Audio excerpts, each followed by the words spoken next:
Help is on its way, but it's coming in bit by bit.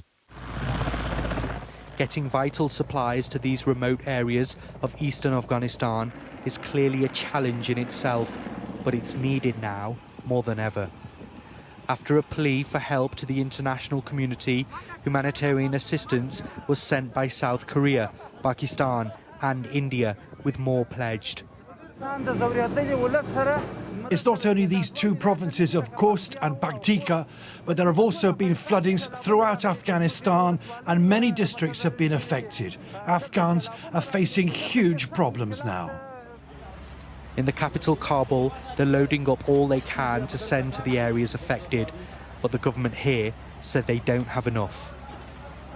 For many countries, there is a real resistance to deal directly with the Taliban. Instead, they say they'll send support via aid agencies, a combination of a poor track record on human rights and freedoms with a lack of infrastructure means supporting Afghanistan in a time of need is proving difficult. Whatever they do have has to battle challenging terrain and patchy communications to get to those who need it. It's only just over 100 miles away, but getting here from Kabul can take a whole day.